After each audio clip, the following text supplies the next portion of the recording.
Alrighty, good evening, everyone. Thank you for joining me this evening, and as well as Chazan John Green for what seems to be a number of classes we've now taught together. Pre-Chagim, we've done one before Hanukkah, we did a bunch before Rosh Hashanah and Sukkot. So it's really great to see everyone here joining us this evening. So just to kind of lay a lay of the land, we're going to go through a couple different songs, melodies of Purim. And we'll look at some of the text inside, and then we'll have Chazan Green sing for us. And I encourage all of you to sing as well. Don't worry, you're muted, so you don't have to worry about anything. You can sing to your heart's desire from the comforts of your home. So I sent out, for those who registered in advance, a source sheet. For those of you who have not, don't worry, I'll post it in the chat in just a moment. And that's going to be the source sheet with some of the songs and tunes that we're going to be looking at this evening. I'm not going to share my screen all that often, so feel free to check out the source sheet, and I'll post that right now in the chat.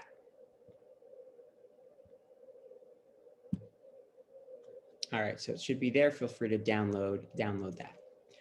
Okay, so the first famous statement that Chazal teach us about Purim, about the month of Adar, and which is also very famously at least one song, if not two tunes, multiple tunes for Misha Nechnas Adar, is Misha Nechnas Adar Marbin Besimcha, right? When the month of Adar arrives, Marbin Besimcha, we're extra joyous. We have extra simcha in the month of Adar. It's somewhat striking that specifically in the month of Adar, we get extra simcha, right? We don't seemingly have a statement in Chazal, Misha Nechnas Kislev, right? When the month of Kislev, which is the month of Hanukkah, we have extra simcha. So why exactly in the month of Adar do we have extra simcha? We don't say Misha Nechnas Nisan Marbin Besimcha when the month of Nisan, which is Passover.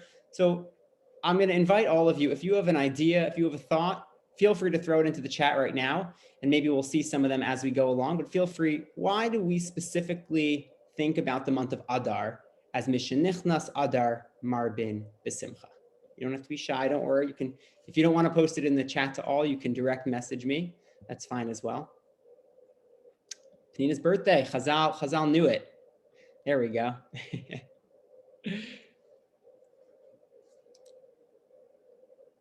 So opposite of Av, I like that, right? So the Gemara teaches us, Misha Nichnas Av Mima'atinam Besimcha. We lessen our joy when it comes to Av. So maybe Av and Adar are seemingly opposites, perhaps. Elisa said, we're getting ready to leave Egypt. So Adar, and this is important, Adar is the 12th month, and Nisan becomes the first month. We'll get back to what Elisa's commented in a moment. Moshe's birthday, right? The 7th of Adar, which is also often Chaver Kadishas have special seudos on those days. So there's a number of reasons potentially why Misha Nichnas Adar Marbin Besimcha may be the case. And I wanna pick up on a couple of the pieces that some of you wrote in the chat. You know, we don't say when Nisan comes, Misha Nichnas Nisan, Misha Nichnas Kislev. And perhaps the reason we do so is if you look at Rashi, who's commenting on the Gemara where it teaches us about Misha Nichnas Adar Marbin Besimcha, his comment is really interesting. He says, why do we increase our joy at the beginning of Adar? He says it's because not only do we celebrate Purim in the month of Adar, which is one reason to be joyous, but he adds another reason. He says because we have Adar followed by Nisan. So what he's pointing out for us is that we have this double joy in the month of Adar leading into Nisan, that which we do not have in any other month, right? Kislev is nice because we have Hanukkah, but Tevet comes next, right? It's not a joyous month per se. But what happens with Adar going into Nisan is that we have two different models of redemption, right? Going back to perhaps what Eliza said, Adar is about the redemption of the Jewish people. Perhaps it's kind of a, in the exile, it's a redemption that takes place in the exile and remains in the exile, while Nisan is the ultimate type of redemption, which is Yitziat Mitzrayim, right? On the way from Egypt to the Holy Land. So what we see at the very beginning of the year in Nisan, right? The first month in the Hebrew calendar of Nisan is the proper redemption, is the redemption that we look forward to. And then at the very end of the year, we have another type of redemption. It may be of the ideal redemption, because at the end of the day, we're still servants to Achashverosh in the language of the Gemara. We're not really free. We don't live in the land of Israel at the end of the Megillah. But what it's teaching us is that redemption comes in many different fashions. And so Mishenichnas Adar Marbin Besimcha, especially for us Jews living in the exile, right? You can have a redemption, you can have a freedom, you can have an ability to return to our truths, to our Torah, in the month of Adar. So Mishenichnas Adar Marbin Besimcha is about a double language of redemption, a double language of Geula that we have in the month going from Adar into Nisan. The next piece, before I turn it over to Chazan Green, is V'nahafochu. The Megillah famously tells us, V'nahafochu, right? And this is in the source sheet, and I'll share it again for those who don't have it in a few moments. V'nahafochu asher yishlatu haYehudim hema b'sonehem. Right? It's a very famous pasuk in the Megillah. It's sung in many tunes as well. Right? In the ninth chapter, the very beginning, it says that everything was overturned. Everything became essentially flipped on its head. The Jews were supposed to be on the bottom, and yet we ruled over our enemies. We ruled over Haman and our enemies. And I think that perhaps also encapsulates a little bit about Mishenichnas Adar Marbin Besimcha, which is that what we thought could not take place, what we thought was the impossibility of our redemption, actually became this amazing moment of blessing. And thinking about in Jewish history, this happens quite often, thank God. We have Bilam, who wanted to curse the Jewish people, and yet essentially v'nahafochu, right? Matavu alacha Yaakov. God ensured that he became a conduit of blessing. The same thing happens, obviously, in the story of the Megillah as well, and that's essentially what we do on Purim. Everything we do becomes v'nahafochu, right? We dress up to look a little different. We wear masks, maybe. No, we should still wear masks on Purim, right? Even though we've been wearing masks all year round, V'nahafochu is going to look a little different. Maybe you should spice up your mask this year a little bit. But essentially, what we're doing is we're V'nahafochu. Everything that can be a little different is a little different. Remember, also, we don't actually say Hallel on Purim. The Gemara tells us that the Megillah becomes our Hallel. So it's like a little different than what we would normally do on a festival. So this is perhaps a little bit of an introduction to the evening and to what it means to celebrate the holiday of Purim. It's about redemption. It's about this ability for us to build up towards the greatest redemption, which will eventually be the celebration of Passover. And at this point, I'll turn it over to Chazan Green to sing a little bit with us.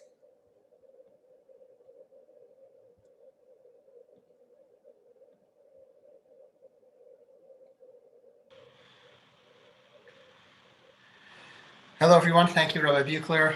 Great to be back with all of you Jewish Center members and friends. My contribution to evenings like these is the musical component, as you know, and I try to provide some kind of musical background to the tunes that we are familiar with, to the tunes that we'll be studying tonight, the songs we'll be studying tonight. But sometimes, even when you put your best foot forward, you come up with nothing. And that was the case for Mishenichnas Adar and V'nahafochu. There's that very popular tune, which I will sing for you in a moment. And I just could not find the composer anywhere. You'll see I do have composers and more of a historical background for some of the other songs, but this one was a great mystery. So we're starting out on the low end. We're gonna raise the bar as the shir goes along. Something I'll point out, since Rabbi Buchler treated Mishenichnas Adar and then V'nahafochu, is that both songs actually use the same tune. They have the exact same tune. I feel like a lot of people don't, a lot of people are not aware of this. So I can demonstrate it for you, but right now I'll sing the Mishenichnas Adar tune, and then I think towards the end of the shir, I will throw together a bunch of Purim tunes, and I'll do the same thing to V'nahafochu. So if you can wait till then, I encourage you to do so. And here we go. Mishenichnas Adar. Mishenichnas Adar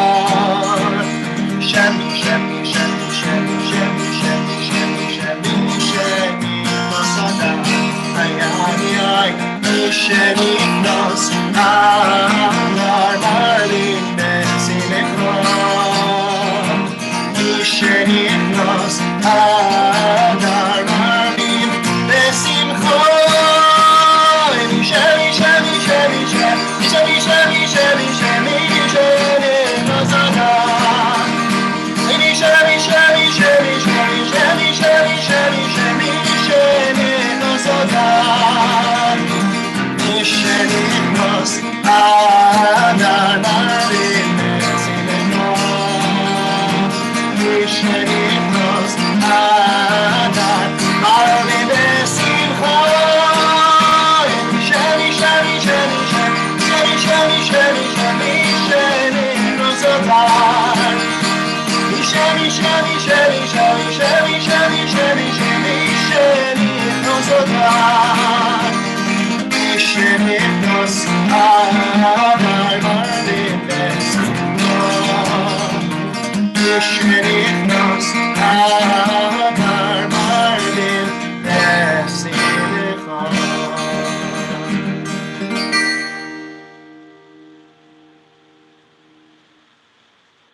Thank you, Chazan Green. I didn't see enough people singing along, so we're gonna have to make sure some of you continue to sing along. I saw some head nodding as well, but great.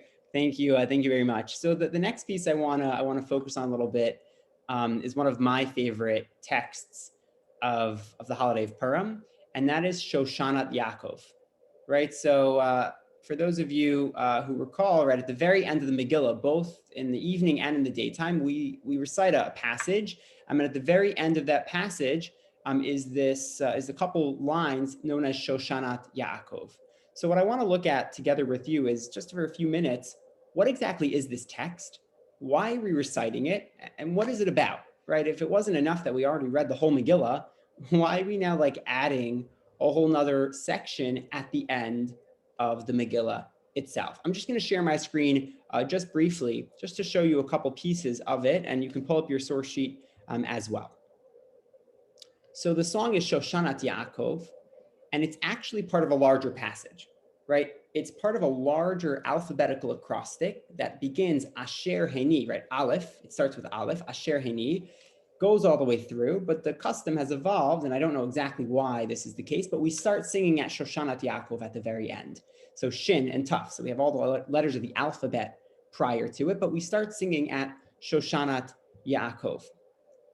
And so when you look at it, the whole passage seems to be a passage praising Hashem for allowing us to defeat the enemy, to have redemption, picking up on many of the themes, obviously, of Purim itself. But I want to look closely at a few pieces of it.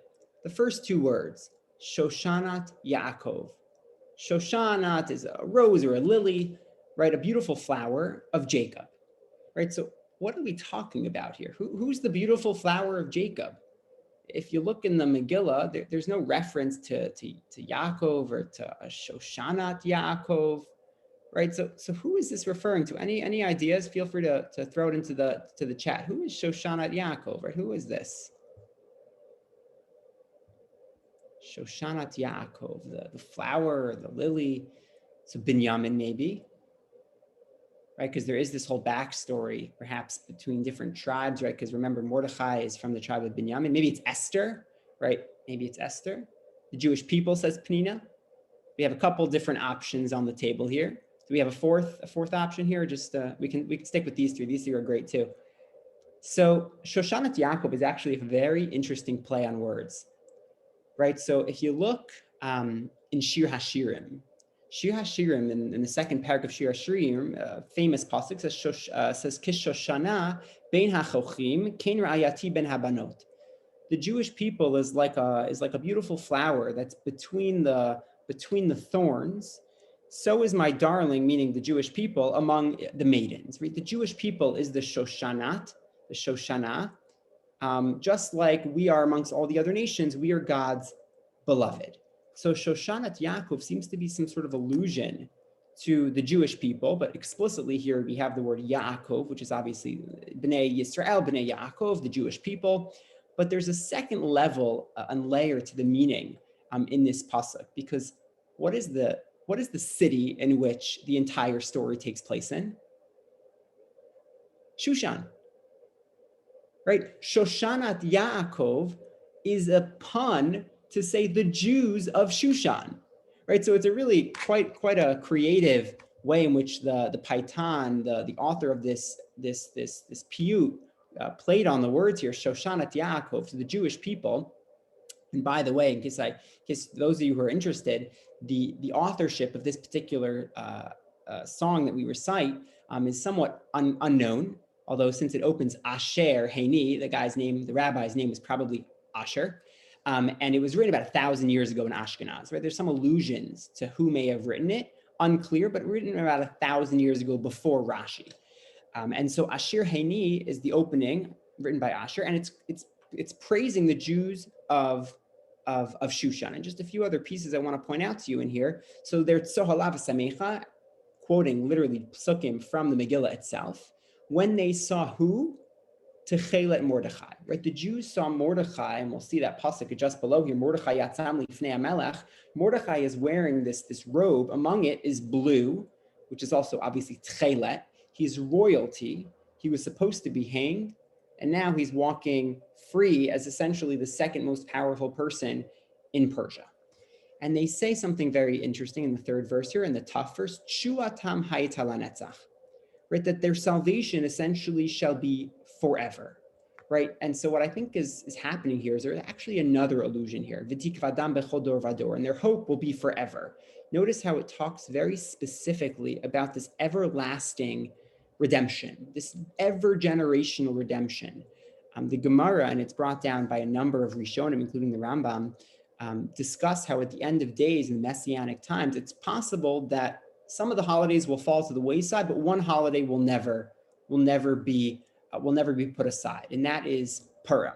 Purim for every generation forward, as the Megillah says, Lo Yasuf Mizaram, will never cease to be celebrated by the Jewish people. There's various reasons given. Perhaps one reason is because the story of Purim, well, obviously the hand of Hashem, Yad Hashem, is somewhere in the background. The name of God famously doesn't appear in the Megillah. And perhaps what Chazal are teaching us is that when we initiate something, when we begin the redemptive process on our own, it becomes a part of us. It's something unbreakable to who we become as Jews. So there's this beautiful connection between what we as Jews do, the Shoshanat Yaakov, what Mordechai does, in bringing upon the redemption of the Jewish people. And that's a beautiful way in which we essentially show our fealty to Hashem in that very moment.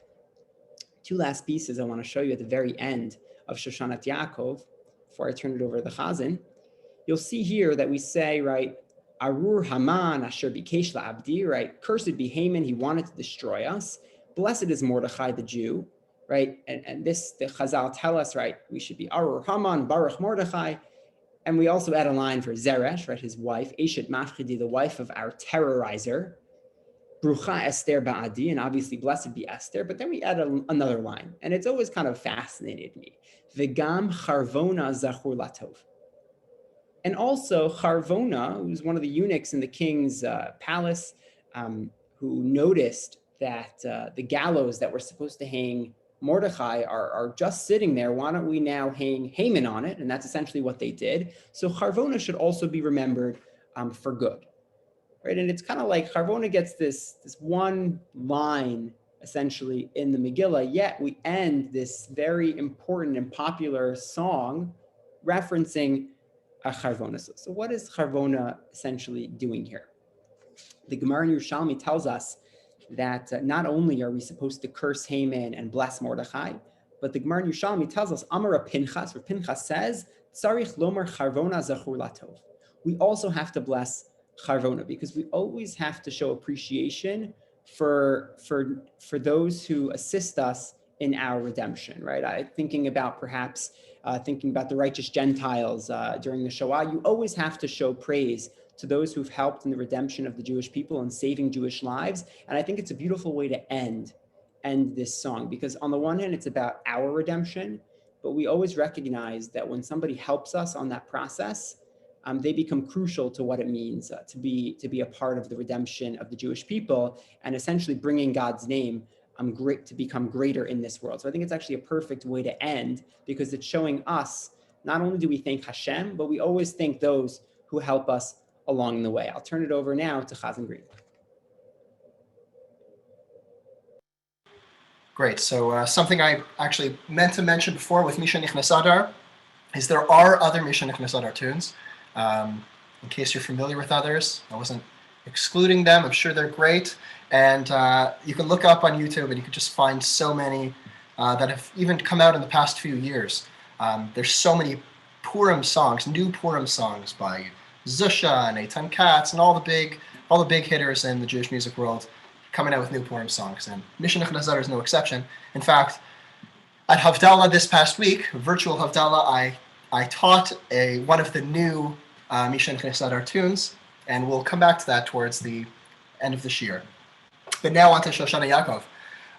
There are a lot of tunes for Shoshana Yaakov out there, but it seems like there are two that are probably most well known in the Ashkenazi Jewish world. Can't speak for all Jews of all types, but definitely in the Ashkenazi Jewish world, there are two tunes. One of them seems to be more Israeli. And the one I'll begin with is, as far as I know, sung in most shuls. So who composed it? Well, this was a big mystery. It was difficult to figure this out. But thanks to a very handy-dandy website by the name of Mi Yodea, which is judaism.stackexchange.com. People ask all sorts of questions under the sun about Judaism, Jewish music, you name it. And somebody asked the question, who composed Shoshanat Yaakov? So the answer comes from Cantor Sherwood Goffin, Zichrono Livracha, who was the music mastermind. And in an email cited by this contributor on the website, he said that it was composed by someone by the name of Mr. Harry Coopersmith in the 1950s, a renowned Jewish music educator. And he published a number of Jewish music books, one of which is called, this Cantor Goffin described this as magnum opus. One was called Songs We Sing. So in that book, he has the tune for Shoshana Yaakov, and he actually credits himself, saying, I composed this tune using various folk song sources. It seems like he combined a bunch of different tunes out there, which is not uncommon in Jewish music, to borrow tunes from other places. In a later music songbook that he published, he included the music for Shoshanat Yaakov again, but he didn't credit himself that time. He just wrote folk song sources. So maybe he also meant to leave it as a little bit of a mystery. But if we take his earlier attribution seriously, we can give Mr. Harry Coopersmith credit for this lovely tune that I'm sure most of us are familiar with. And if you're not, then I look forward to having you learn it now with us.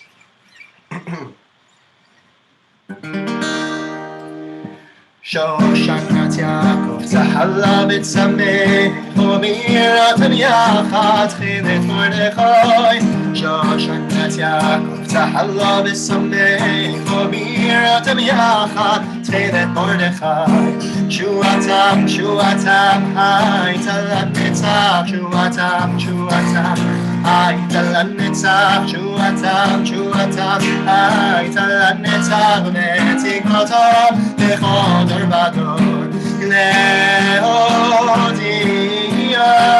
Leodia, Leodia,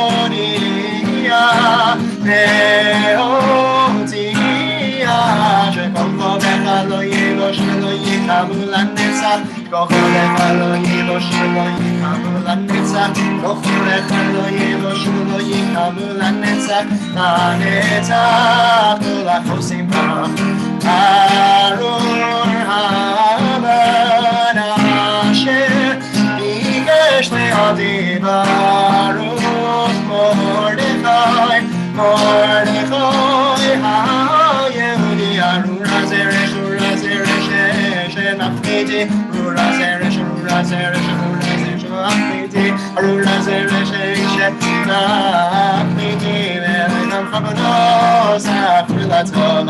I jumbled that last part, so let's do it one more time. A lot of words to fit in there. Arur hazeresh, Arur hazeresh she'nafniti, Arur hazeresh, Arur hazeresh she'nafniti, Baruch Esther Ba'adir Ga'amra Zafulato Leodia Leodia Leodia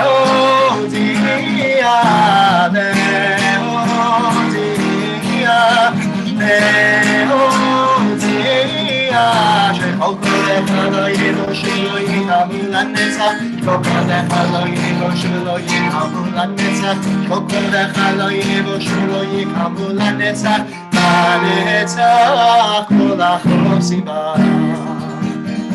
Okay, the next version is, I believe, more Israeli, more common in Israel. It was composed by someone by the name of Yedidia Admon in 1929. He was also the composer of the song, or the tune for B'tzeit Yisrael and Hallel, which I grew up with in Canada. I haven't found to be as common here in the New York area, but it's B'tzeit Yisrael mi Mitzrayim Beit Yaakov me'am lo'ez Hayta Yehuda lekodsho. Yeah, so he composed that. He also composed, believe it or not, Halachma Anyadi Achanu Avatana Ve'ara de Mitzrayim. So some of the songs we all enjoy singing today on various occasions, he's responsible for. Thank you, Yedidia Admon. And this is his version of Shoshanat Yaakov.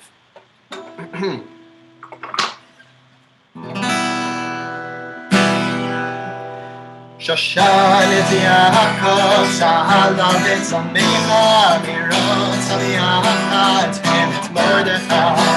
Shoshanat Yaakov, Sahala Betzamecha, Mirot Saliachat, Tenet Mordechai. Ochuatam, Bahitolon Etzal, Nezipatam, Bechor Vador, Mordechai, Yehudi, Baruch Mordechai, Yehudi, Shoshanat Yaakov, Sahala Betzamecha, Mirot Saliachat, Tenet Mordechai. Shoshanat Yaakov, Sahala Betzamecha, Mirot Saliachat, Tenet Mordechai. Ochuatam, Bahitolon Etzal, Nezipatam, Bechor Vador, Baruch Mordechai, Yehudi, Baruch Mordechai, Yehudi.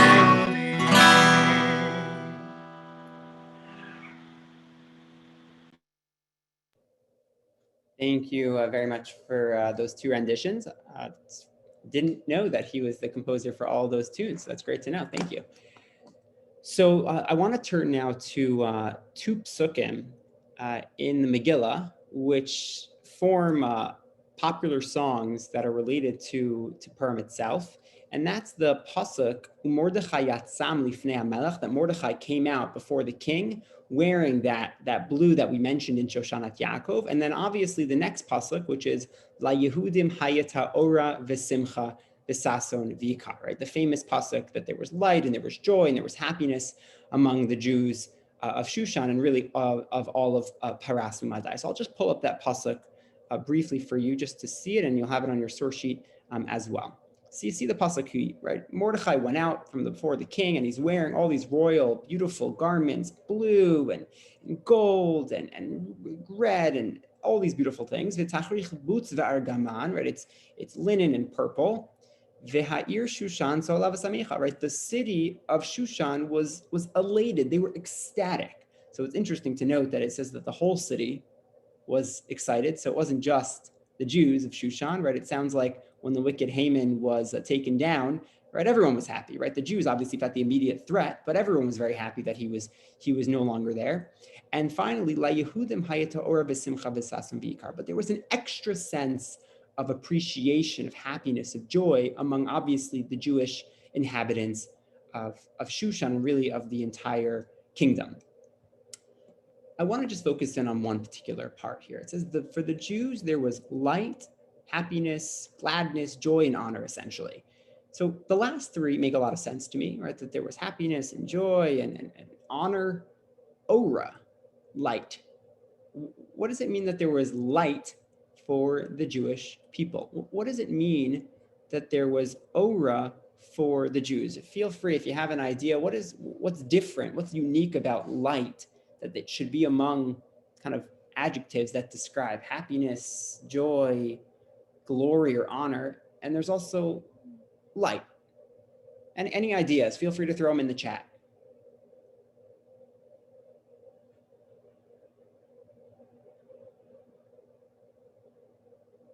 No takers. It's a tough one. So Ora light. So on the one hand, is certainly perhaps on a shuto shel mikra level, on a baseline level. So Ora is a way to say, like, if you're feeling, you're happy. So even in the English language, there are words that are related to light when it comes to joy and happiness. To feel happy about something, right? Your face is shining, right? So we associate light with happiness. I like it. The opposite of afela, darkness, is one way to think of it. So there is this notion of light being something happy, something joyous. But I think there's a deeper level, a secondary level that is perhaps a little bit more midrashic in nature. But obviously, la Yehudim hayta ora v'simcha v'sasim v'yikar, ora appears in other places as well, right? Where obviously, famously, do we also recite this pasuk? We say it in the Ashkenaz every Motzei Shabbos, right? We pull this pasuk, we add a couple words to the end of it at Havdalah every single week. So obviously Havdalah, we have a flame, so that makes a lot of sense. There's light. But I think even in Havdalah, certainly in Havdalah, it also has more than just light. It doesn't just mean the physical light. Yes, the Medrash teaches us that we received fire on Motzei Shabbos. Adam Harishon was given fire on Motzei Shabbos. But light in our tradition is not simply about some sort of visual light, but also light represents Torah, right? The Mishlei, for example, says Kiner mitzvah v'Torah or, right? Torah is or. So whenever you see the word or, light, and I'm getting a couple messages here, like, for example, when Moshe Rabbeinu was born, light is filled. So light obviously means not only something physical, but also spiritual in nature. But look at the pasuk. Mordechai comes out dressed in this amazing fashion, and to the Jews, there was Ora. So does part A have anything to do with part B, or are they two separate psukim? Right? Is there a connection to be made between Mordechai coming out and the Ora that is described? I think there's a powerful connection between Mordechai and light, right? If light has to do with redemption, if light has to do with Torah, then if we look at Chazal's statement, who was Mordechai besides the main character in our Megillah, one of the main characters in the Megillah? Mordechai is also understood to be one of the first sages in the Anshe Knesset Haggadolah, right? So when the Jews return finally to the land of Israel, right, the Purim story takes place before or in the very early stages of the rebuilding of the Second Temple. So we're told that Mordechai was among the 120 men of the Great Assembly, as well as the last great prophets, Chagai, Zechariah, and Malachi. They were also part of this Anshe Knesset Hagdola. And essentially what Mordechai represents a renewal, a rebirth of Torah, but also of the independence of the Jewish people, of the ability for us to literally have Torah emerge, not only from Shushan, but eventually from Yerushalayim, Ir HaKodesh, as well. And connected to Mordechai is this major theme of Purim through Chazal's eyes, which is that on Purim, we re-accepted upon ourselves the Torah at our own, with our own free will, right? If the Medrash tells us that we were forced, Har Kegigas, there was a mountain hanging over us at Har Sinai, finally, Kimu v'kiblu ha-Yehudim. The Jews finally accepted upon themselves not only the holiday of Purim, but also truly accepted upon themselves Torah. So Mordechai is not only a character, an individual who was able to bring about physical redemption of our people from annihilation, but he's also responsible and bears the honor, the ora, of being able to bring Torah back to the forefront, back to the free will of the Jewish people to keep it. And he is also credited with starting essentially the Anshe Knesset Hagdola when we finally did return to the land of Israel. I'll turn it over to Chazan Green. Thank you, Rabbi. Okay. Lot to cover here. Again, there's a variety of tunes for Mordechai Yatza / LaYehudi Maitar Ora V'Simcha. I will give you a taste of a few, and maybe you can write in the chat after which you like best. I'd kind of be curious to know. Okay. This first one is actually from Mordechai Yatza through LaYehudi Maitar V'Simcha. It's the only tune I encountered that covers all of those words, and there is an anonymous composer for this one. So if you figure out who composed it, please let me know.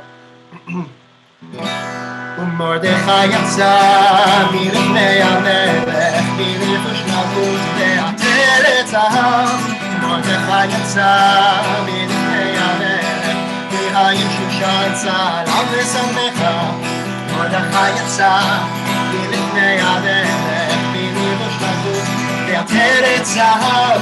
Mordechai Yatza milifnei hamelech mi'hayin shushan tzal al v'samecha.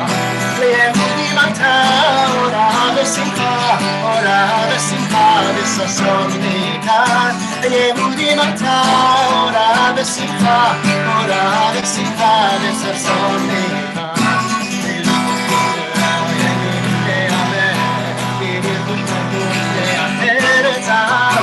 מרדכי יצא מלפני המלך והיו שושן צרה ושמחה. ליהודי מתה אורה ושמחה, אורה ושמחה וששון מכאן. ליהודי מתה אורה ושמחה, אורה ושמחה וששון מכאן. Tune number 1. Now tune number 2. LaYehudim Haitar V'Simcha, composed, well, I actually don't know who it's composed by, but it's at least traced back to the Skuliner Hasidim. And apparently these Hasidim now inhabit Borough Park. That's the place they consider their home at this point in time. The tune might have preceded them, but they at least get credit for having transmitted this tune. So let me know what you think of this one. ליהודים, ליהודים, הייתה אורה, אורה ושמחה וששון מכאן. ליהודים, ליהודים, הייתה אורה, אורה ושמחה וששון מכאן. ליהודים, ליהודים, הייתה אורה, אורה ושמחה וששון מכאן. ליהודים, ליהודים, הייתה אורה, אורה ושמחה וששון מכאן. ליהודים, ליהודים, הייתה אורה, אורה ושמחה וששון מכאן. ליהודים, ליהודים, הייתה אורה, אורה ושמחה וששון מכאן. ליהודים, ליהודים, הייתה אורה, אורה ושמחה וששון מכאן. ליהודים, ליהודים, הייתה אורה, אורה ושמחה וששון מכאן. That was tune number 2. Now tune number 3. Another unknown composer, but just to give you a taste, here we go.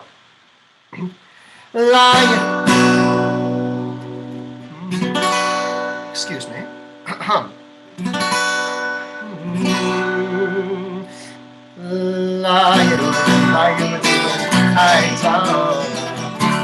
ושמחה וששון ויקר, הייתה ושמחה וששון ויקר, הייתה ושמחה וששון ויקר, הייתה ושמחה וששון ויקר. כן, כן, כן תהיה, כן תהיה לנו ערב שמחה וששון ויקר. כן, כן, כן תהיה, כן תהיה לנו ערב שמחה וששון ויקר. כן, כן, כן תהיה לנו ערב שמחה וששון ויקר. כן, כן, כן תהיה, כן תהיה לנו ערב שמחה וששון ויקר.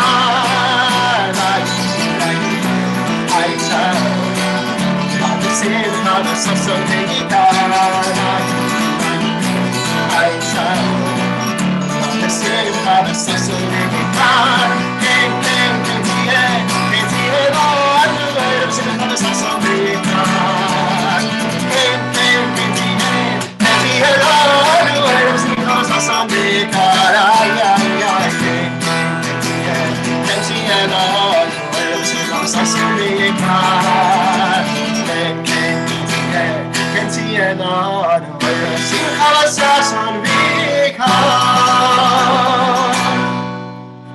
3. And for the last one of the evening,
if you have any preferences, please let us know in the chat. I figured that last one is definitely not the one my grandparents sang in Poland, probably, but but a beautiful, beautiful tune nevertheless. So we're gonna look at just 2 more short pieces inside, and then we'll close with singing those along with one other song. So if you look at your source sheet, there's a Gemara that famously teaches us. It's the Gemara Megillah that teaches us, and I'll just share it very briefly with you. It became a famous song, especially in Israel. Mechayev inish lebesume bepuria adelo yada bein arur haman lebarach Mordechai. The Gemara tells us that one of the obligations of Purim is to ensure that you get to a place where you can't even figure out the difference between Haman and Mordechai, right? You're singing a song and you make a mistake, or you're perhaps a little too intoxicated, so you're not really sure. I must admit that 3 years ago, I laned the Megillah at the Jewish Center in one of the minyanim. It just reminded me of it right now. And I got to the part in the Megillah that says that they hung Haman on the gallows, and I accidentally read it as Mordechai. And Andy Kaplan had to like call out and scream, like, you said the wrong guy. So I think I didn't have to drink that Purim because I was already yotzei my obligation through that Megillah reading. But essentially what the Gemara is telling us is that part of Purim is this inability to see or to understand kind of the workings of God, right? Things just happen in certain ways that are kind of beyond our understanding. And Purim is kind of a celebration of the fact that, yes, we live in this world, but there's so much hidden from us. And that's essentially the power of the Megillah without having Hashem's name in the text itself. God is beneath the text. And that, I think, is one of the beautiful parts of Purim, and one of the beautiful parts of this particular Gemara. And then obviously, the final text that we have on this page is the Al Hanisim itself, right? We know it from Hanukkah, we know it from Purim, and the text goes into really just a brief explanation, perhaps a short history of the Megillah. But Al Hanisim is praising Hashem for the miracles that happened and occurred to the Jewish people. You know, what's fascinating about the phrase of Ad lo yada ben Arur Haman lebarach Mordechai is that the Gemara tells us that there's a story. Some of you are probably familiar with the story that Rabbah and Reb Zera had a Purim Seudah together, right? And what happened was Rabbah and Reb Zera had a Seudah together, and Rabbah, says the Gemara, shachte, he slaughtered Reb Zera, which is like a kind of a very striking phrase. Like it sounds like he killed his fellow at their Purim Seudah. And a miracle took place and he came back to life, right? That's what the Gemara tells us. Whether it happened literally or it's a myth, that kind of is not important for the story itself. But Rabbah seems to have gotten up and killed his fellow Reb Zera. And so Rabbah the next year says, Reb Zera, you want to come back to my house? And Reb Zera's like, you kidding me? I'm not coming back to your house for Purim. I'm doing it at my house this year, like without you. So, and he says, essentially, I'm not going to have Purim Seudah with you because miracles don't happen every year. And so I think what's beautiful about this is that they're celebrating the miracle of Purim And yet, at the same time, he recognizes that this is a unique opportunity. This doesn't happen all the. You can't just assume that your life will be given back to you if you do something that puts your life in danger. So I think that's specifically dafka the reason why we celebrate Purim, we celebrate Hanukkah, we celebrate Pesach. These are moments that don't come very often, and we have to cherish our lives because moments like these don't happen every single day. And we sing, especially kind of with clarity and with passion, Al Hanisim each and every Purim, and this year hopefully with even more fervor as well. I'll turn it over to Chazan Green.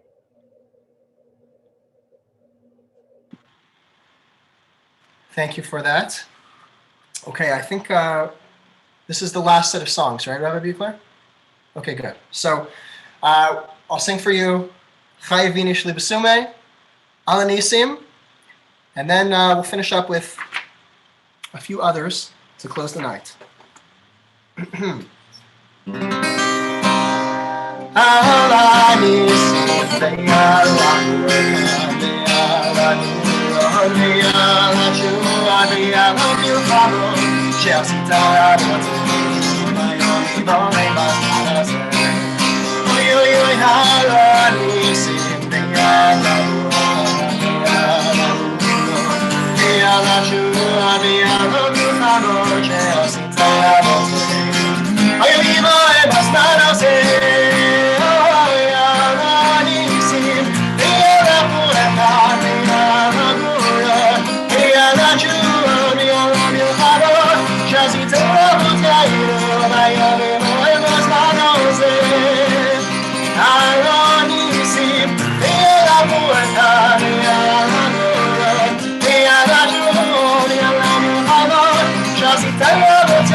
Now,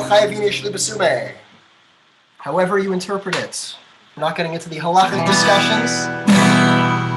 You can just enjoy the song. One thing I'll note before I begin is that the words of the song actually differ from the words in the Gemara. The Gemara says Mechayav inish l'besume, and the song became Chayav inish l'besume. So, in case any of you would be confused by that. Chayav inish l'besume, l'besume, l'besume. Chayav inish l'besume, l'besume.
Hallelujah.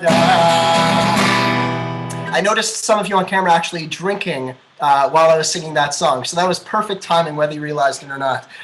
Another song I'll sing for you now, even though it's not liturgical, it still seems like it's been around forever. This is the song called Chag Purim. It's often described as a children's song, and that might have to do with the lyrics, as we'll see. So it was written by an Israeli author, children's author, and poet by the name of Levin Kipnis. He wrote over 14,000 works of music, poetry, children's books. You could look them up. 14,000 sounds way too big. I think 1,400 is more realistic. That's probably what it was. And he also wrote the lyrics to Sevivon, Sof Sof Sof, and to the Hanukkah song, Nerli, Nerli, Nerli, Nerli. So a lot of the songs that we know come from his pen. But something interesting about this song is, where does the tune come from? Well, in Israel, there is an ethnomusicologist who was born in the 30s, I believe he's still alive, by the name of Yaakov Mazor. And Yaakov Mazor has spent his scholarly life devoted to exploring the Hasidic songs that are at the root of many of the popular Israeli folk songs that emerged during the early Zionist movement. And he discovered, along with another ethnomusicologist, that Chag Purim actually derives from a Koznitz, that's a Hasidic dynasty, Koznitz in Poland, Hasidic nigun for the 7th Hakafa of Simchas Torah. I think they would sing 7 different nigunim for the 7th Hakafa, and this was one of the nigunim. And it eventually migrated into the Belz Hasidus community in Galicia in Poland. And the song originally had a much more complex structure. First of all, there were no words, as is the case with a lot of nigunim. And it had what these two scholars called the kind of conventional Hasidic nigun song structure, A, B, C, B. But when this song was adopted by early Zionists in Poland, they first of all put words to it, and they also shortened the song. So instead of A, B, C, B, it just became A, B. I'll sing it for you now. I thought it was interesting to bring tonight because it's a lesson about how so many of the songs that we know actually have roots farther back in history than we might think. And that's especially the case, these scholars show, for numerous Israeli folk songs and their origin in Hasidic nigunim. So there's a wealth of literature to explore there. If you'd like to learn more, feel free to reach out to me. I can send you some of those articles. Oh, one thing I'll say about the words of Chag Purim. Why is it considered a children's song? Well, first of all, the composer was a children's author. That might have something to do with it. But there are also slightly different girsaot, slightly different versions of the words that have trickled down through the ages. So normally, well, I think a popular version today, if I can be so bold as to say it, is Chag Purim, Chag Gadol LaYehudim. At least that's what I grew up on. But a lot of people actually sing Chag Gadol LaYeladim, that Purim is a big holiday for children. Of course, it's a big holiday for the Jews, right? But I guess it's also a big holiday for children. And then Masechot Rashanim, here we get a number of different versions. Shir Varikudim, Shirim Varikudim, and what seems to be the earliest version, Zmirot Varikudim. And then the rest remains the same. Havan Arisha, Rash, Rash, Rash. Make noise with our noisemakers, Rash, Rash, Rash, the actual sound of the noise.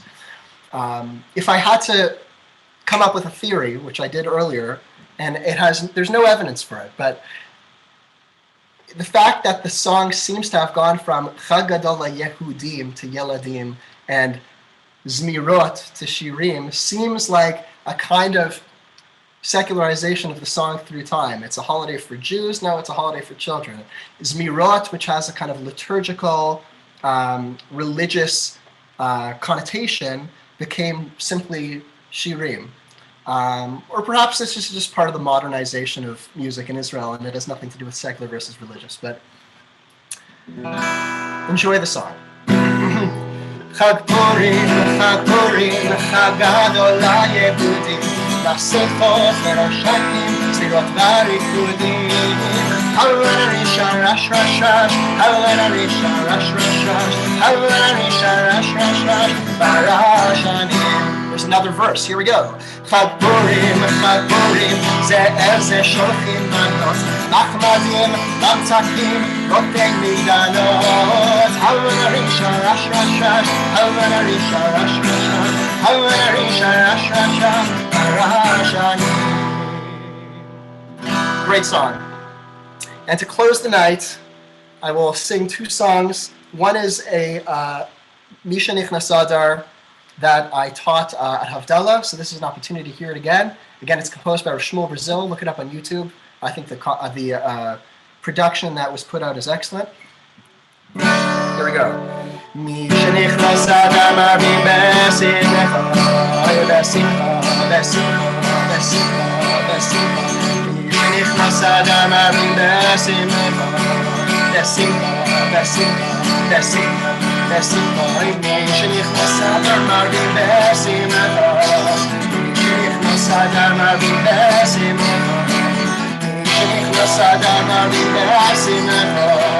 בשמחה, בשמחה, בשמחה, בשמחה.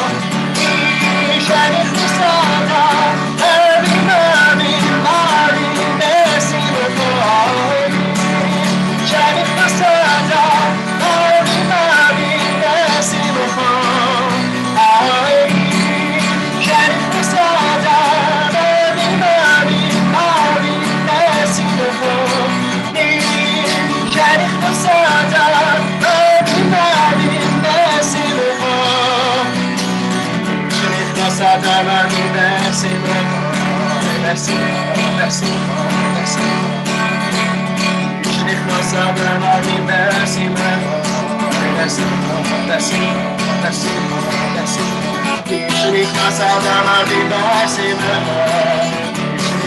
אבים בשמחה, מי שנכנס אדם אבים בשמחה, בשמחה, בשמחה, בשמחה, בשמחה. מי שנכנס אדם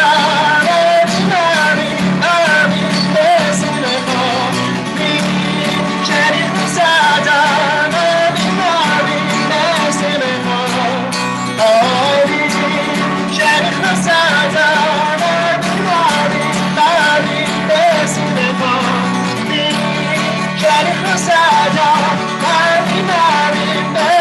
אבים Finally, I'm going to show you, I'm going to prove to you that V'na'afochu is the same tune as Misha Nichnas. Here we go, I'll sing it to V'na'afochu.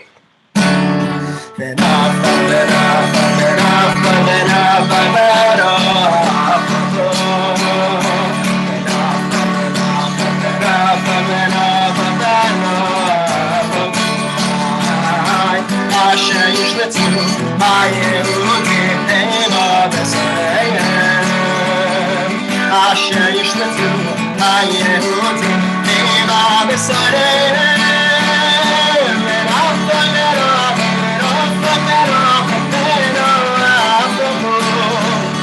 Mishe, mishe, mishe, mishe, mishe, mishe, mishe, mishe, mishe, ne'vosazar.